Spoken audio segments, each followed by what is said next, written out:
Hi, and welcome back to Grassroots Crypto, where I like to teach people about crypto. In this video, I'm going to be doing a general update for THORChain. I'm back from token 2049. I've got so much information in my head and I want to get it down on a video. There's probably going to be a couple of videos, else this thing will go for hours. So in this video, pretty simple setup. We're going to be looking back what's been happening on THORChain, because a lot's happened, and really a lot's happened to set up where we're going as well. We're going to do a little bit of a look forward and just do some general updates and things that I've learnt last week that I can share with you.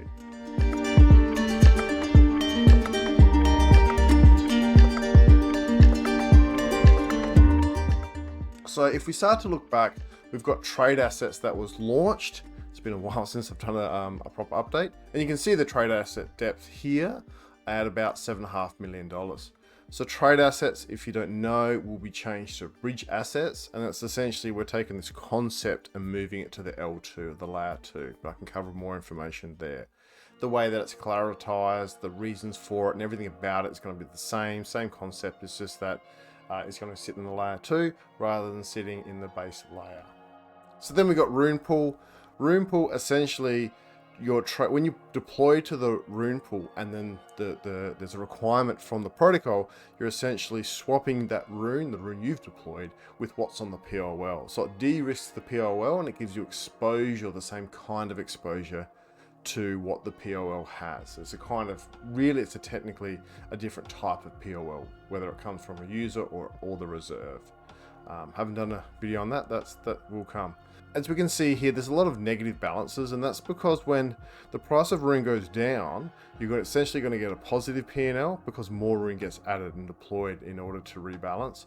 And when the price of Rune goes up, you're seemingly going to have a negative POL because obviously Rune sold off to maintain the dollar balance in the liquidity pool, because it's going to be a 50-50 balance on asset to Rune. So this kind of only shows like one side of it. However, you can kind of see from a Rune only point of view your P&L here. So I did see a tweet, I think this morning, that said if you're really bullish on Rune, maybe you don't want to be in the Rune pool, because obviously you're on the Rune side there, and the Rune price goes up, you're going to be getting less Rune. The minimum spot fee was raised. It got raised from nothing to 5 basis points, and then there was a vote to raise it up to 15 basis points, which provides a lot more revenue to the system.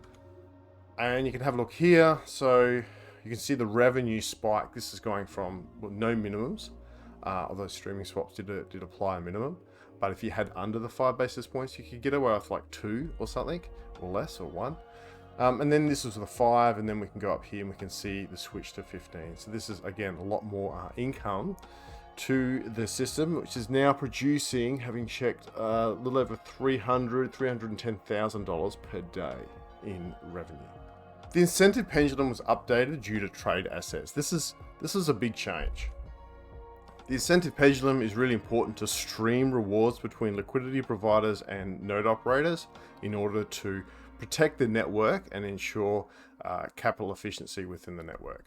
So the updated formula is here. It's quite extensive, and that was to account for what's known as vaulted liquidity. So that's securing the liquidity, the collateral of the trade assets that are not inside of the pool. So really it just gets more complicated. And then there's things like effective security bonds, so it doesn't really take into effect the total bond like it did before, or the total effective bond, total security bond. And I don't want to go through them here because this is like complex stuff. As the descriptions are here. There's a change or an issue. Now I know there's a related change to change the incentive pendulum and reinstate the incentive curve, because the incentive pendulum was originally a 33 to 66% split, and the incentive curve was able to move it to a 50-50 revenue distribution, so nodes weren't getting overpaid. Here it is here, and I guess this comes from this particular model here. This incentive, the current one, favors node operators much more than liquidity providers, because so much more bond is required to secure not only the pool as well as the vaulted liquidity. And because it's only looking at the effective bond, not the total bond, again, that favors node operators even more, which means liquidity providers are not getting as much revenue as they would under the old model. Right or wrong, that's the consequence. So this is being created with like a lot of discussion in order to try and fix that, with the understanding that we've got trade assets collateral as well. So that's the incentive pendulum update. There are more tweaks going on. It's very complex, but it does have a big effect on the system, and it is very important to get right. So first, look at some ADRs, and all these passed. This is the affiliate revenue share. So this is where the protocol takes some of the affiliate revenue. Again, this is to boost the network income, and that passed. You can read about it here. Then there was the burn system income. So that's burning 1 basis point of the system income, and like at the moment the max supply is 500 million, and then this will, by burning like every swap, you take 1 basis points off the max supply. You're burning that rune. This is then going to reduce the max supply, and that came into effect. Ryan somewhere's got a burn baby burn chart, where we can just see the max supply slowly starting to tick down, which is really cool. So by burning, that reduces the possibility greatly that the circuit breaker that was introduced for lending is going to be hit, because you're going to be reducing the rune and the max supply continuously. And whilst lending's retired, I mean, you can still close loans. Whilst there's the risk of the circuit breaker as well, this particular change will dramatically reduce that from happening even more. This is a change that was done in order to take a small bit of the network income, here we go here, and then move that off to an address that, say, 9 Realms or the people that look after THORChain can access. And then that way they can get paid for doing the work, for maintaining THORChain, for doing the features, for doing all that type of work. So at the moment, this is for 9 Realms, and there was a 3-year sunset clause added, yep. And that enables it to be refreshed and moved towards another say software development company, if they were to come along and support THORChain. That would be this 3-year sunset clause, from my understanding, ensures that the nodes vote on this every 3 years, so someone can't just come along and capture it. Then we had the hard fork. The hard fork did a lot of things. It introduced the EDDSA, which is the Edwards curve signing algorithm, and that's a different curve to the ECDSA, or elliptical curve. And that enables something like Solana and those type chains that have an EDDSA instead of an ECDSA. Taproot support was added. Having a look at the details here, the module, like the includes, was added, but there were some features that wasn't 100% done to support Taproot. So those features, I think, went in yesterday in order to get full Taproot support. The Cosmos upgrade occurred, and that will allow Cosmwasm, IBC, and stuff like that. Now, the hard fork was the chain paused for like 2 hours to do all the back end work. It was a very manual thing. And the Cosmos upgrade now allows for a hard fork to essentially happen automatically, which means you have the same chain ID. If you change the chain ID, that does mess up interfaces. But anyway, so it's going to be much more of a seamless update and easy to hard fork. It's not going to be these hard pauses. Cosmos allows for all this stuff to happen in the background without users really being impacted, and a hard fork or a consensus changing change can occur without all this type of manual hard fork that we've seen. So that's pretty cool.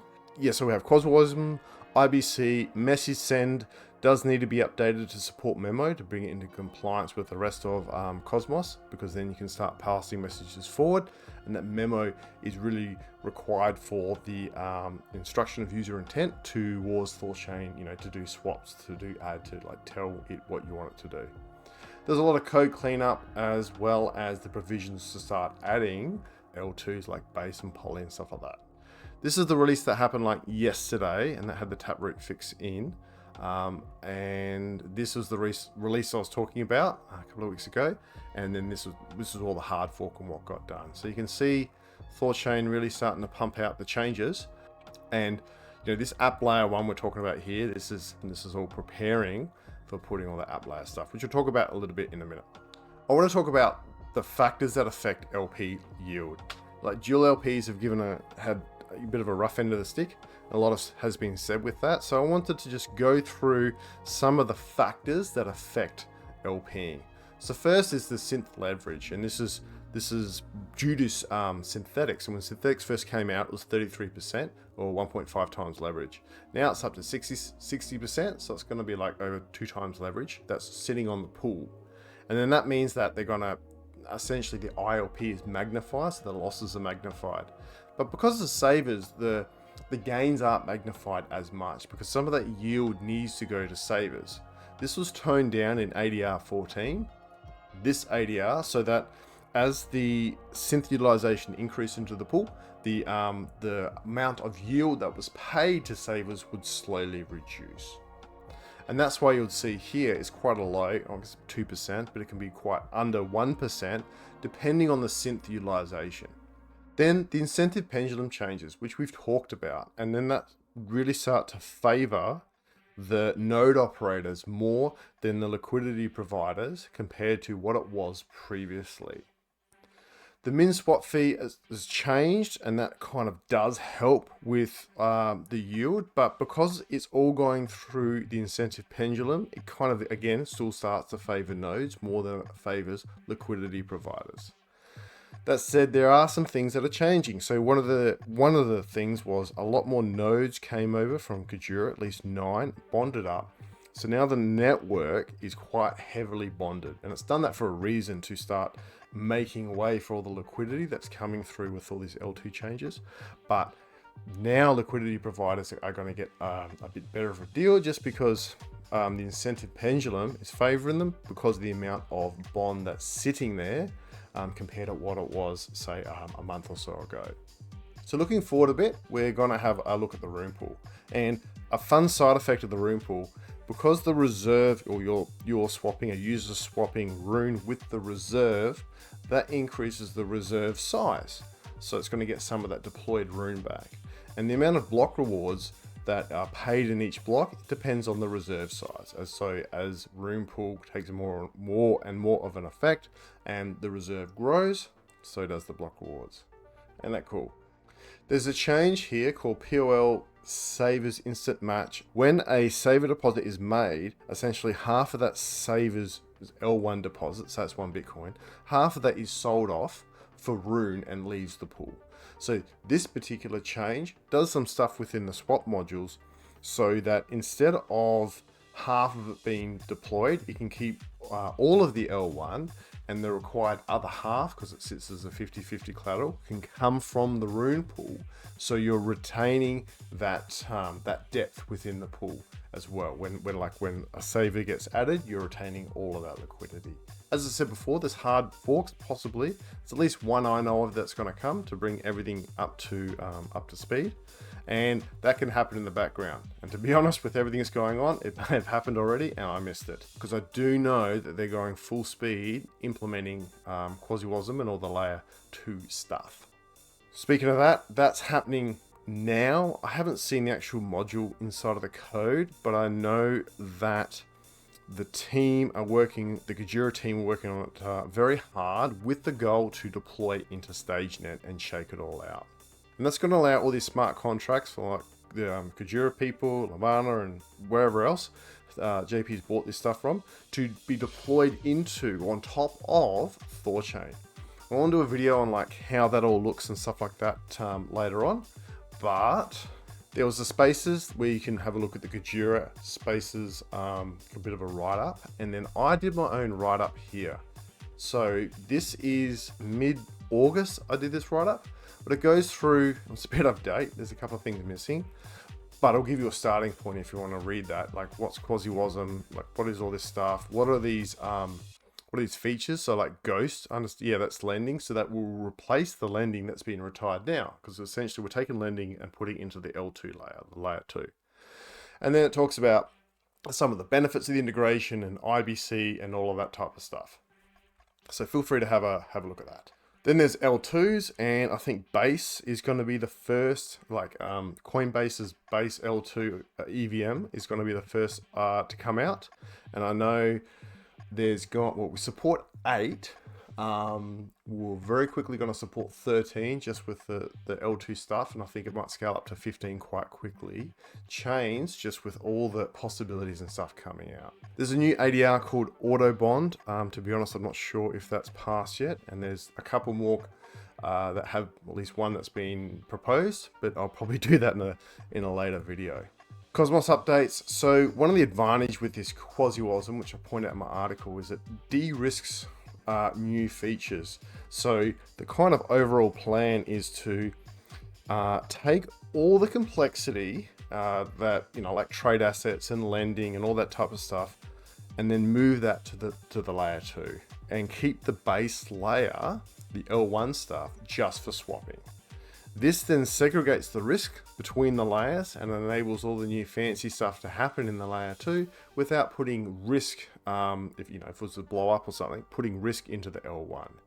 This is really good for investors, and just make sure that the THORChain stays safe and ensures the integrity of the base protocol. Of course, for all the L2 and the Cosmos upgrades and all of that, it can integrate with the rest of the Cosmos ecosystem, and then the LPing and stuff like that will happen. Well, it can happen from the layer 2, but the liquidity will live on the layer 1. Again, that's like another video, and I'm still learning on the details about that. Talked about the Kujira partnership. What wasn't in my article was all the node operators coming along and bonding into the network and really beefing up the bond that's available within THORChain.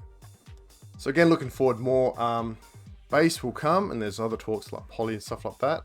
Then Solana, because we've got this EDDSA on. Then we'll have Quasywasm. That's really, hopefully, as in the base scaffolding stuff, I understand the target is the end of year to really get it in, get it going and get it sorted. IBC will come in with that development. Like, it's in progress now when you're like looking at the Kujira Discord. And then yes, the partnership with THORChain, as well as PEPs coming on, all this type of stuff. Is all happening. I'm going to give one more general update on stuff I've learnt. So yes, lending will be retired and replaced by Ghost on L2. The swapping of synths will be swapped, as well as the minting. So synths essentially deprecated, you're only going to be able to burn or basically swap them back to an L1. So if you have synths, just get rid of them. This is a part of the deleveraging and winding down of the base protocol. Trade assets will be replaced by bridge assets, and these are going to be CW20 tokens, which is like an ERC20, but on the Cosmos within THORChain, but then they're available to be moved around Cosmos. Whether they're beamed out or not is a different story, but essentially, yeah, trade assets will be moved to bridge assets. So once that's available, trade assets will be retired on the L1. Synth savers and POL will be dialed down in order to reduce the base protocol risk. So you can expect perhaps the synth utilization, the amount of POL deployed and all that type of stuff within savers will be dialed down a fair bit. Now, whilst there's still a savers demand, that's going to be satisfied in the L2 with Babylon style staking of Bitcoin. Again, that's another video, but you can expect savers demand to be fulfilled within the L2 rather than trying to do everything in the L1. Message send will be updated to allow greater interoperability within the Cosmos ecosystem. So it's really like a matter of unlocking the power of Cosmos. So then, one, we can access Cosmos. Two, put all the smart contracts from all these other great projects onto THORChain, leverage that. And then three, enable Cosmos to settle back onto native Bitcoin, like L1 Bitcoin, through THORChain. And then when you start adding the L2s, like the EVM L2s and stuff like that, then you're going to be able to, THORChain's going to be able to have the native L1 Bitcoin settlement layer for a lot of DeFi. So that's the video. I hope you liked it. If you did, don't forget to like and subscribe. Put in the comments section what you want to learn, what you want to know next. Like, I've got so much information in my head, I just want to get it out. And I'll make sure that I include whatever you've written in those comments. Thanks for watching. Until next time, bye.